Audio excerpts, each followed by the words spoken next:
Hola a todos, bienvenidos una vez más a este canal de Hoy vamos a hablar de la historia de Jonás. ¿Quién fue Jonás? La historia de Jonás es una de las más conocidas de la Biblia y se narra principalmente en el libro del Antiguo Testamento que lleva su nombre. Mucha gente solo sabe quién era Jonás por el relato de cuando fue tragado por un gran pez al huir de la orden del Señor, pero hoy te dejaremos saber todo sobre la vida del profeta Jonás. Jonás fue un profeta enviado por Dios a predicar a la ciudad de Nínive.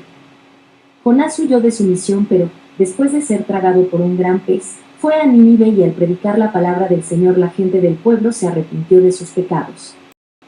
Jonás dejó su ciudad natal de Gateper en el reino del norte de Israel, y con este llamado y comisión que había recibido de Dios, uno pensaría que se iba a dirigir directamente a la ciudad de Nínive.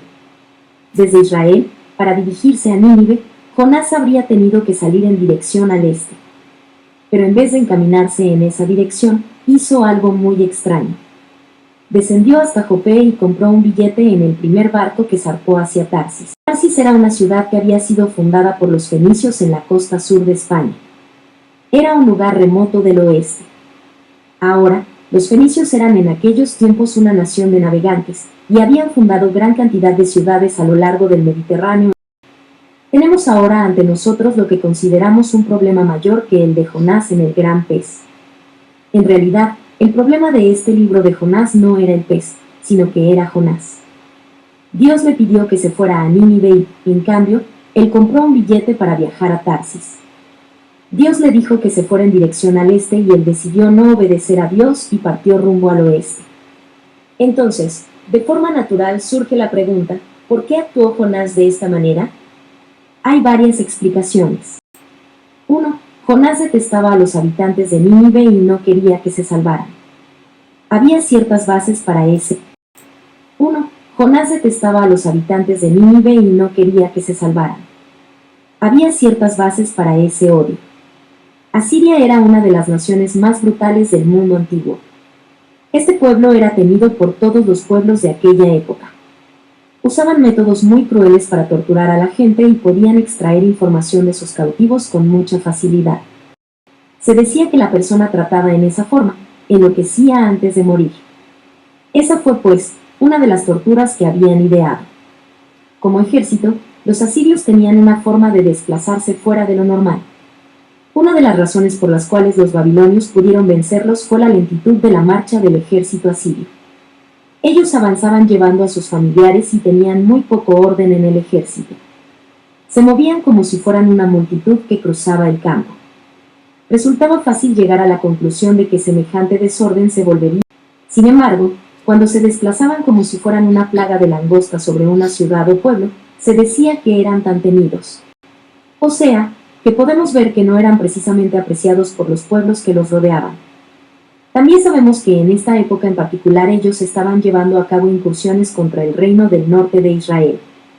Ahora, durante mucho tiempo, fueron Siria y el reino del norte de Israel las naciones que lucharon entre sí. Pero ellas finalmente lograron concertar una alianza a causa de la amenaza de Asiria sobre el norte y el este. Sin embargo, al final, Asiria llevó cautivos a los pueblos de Siria e Israel.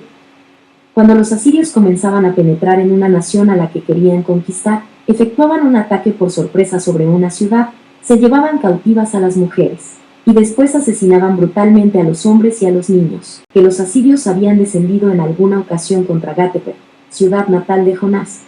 Pero lo que sí sabemos es que Jonás detestaba a los asirios y no quería que ellos se salvaran. Por tanto, él salió de viaje en la dirección opuesta.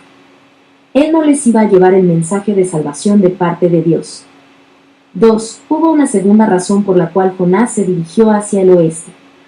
Alguien podría decir que el mensaje de Jonás no era de salvación, sino que este sería un mensaje de juicio.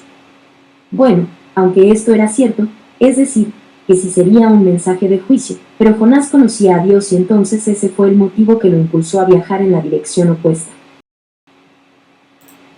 Jonás el profeta desobediente. Jonás, comisionado de Dios para dar un ultimátum al archienemigo de Israel, Asiria, huye y aborda un barco que se dirige a Tarsis. El desobediente profeta no quiere tomar parte en el plan de Dios que trae misericordia a los brutales ninivitas. Pero Dios no acaba con Jonas. Utiliza una tormenta y un gran pez. Dios trae a su renuente predicador a las puertas de Nínive. Cuando la ciudad se arrepiente, el profeta responde con enojo en lugar de alabanza, provocando que Dios utilice un viento solano, una calabacear y un calor abrasador para enseñar a Jonás su misericordia. Al leer los 4 capítulos de Jonás, es interesante observar a un predicador que prefiere que los pecadores perezcan en lugar de salvarse. Él está realmente enojado con Dios por perdonarlos y salvarlos. Antes de ser duro con Jonás, sé sincero. ¿Has pensado alguna vez de esa manera? Un pecador empedernido que no ha sido en la iglesia en años, camina hacia la plataforma durante un llamado al altar, con lágrimas que corren por sus mejillas al encontrar el perdón en Jesucristo. Mientras tanto, otros miran, y enojados como Jonás. Cuando Dios le pidió a Jonás que fuera a Nínive era un notorio santuario de brutalidad. Considera lo que hizo un rey asirio con los enemigos que había derrotado. 3000 cautivos fueron quemados, y a muchos les saqué los ojos. Forma un pilar de cabezas en la puerta de su ciudad y 700 hombres fueron colgados en estacas. Si hubiera sido Jonás, habría sido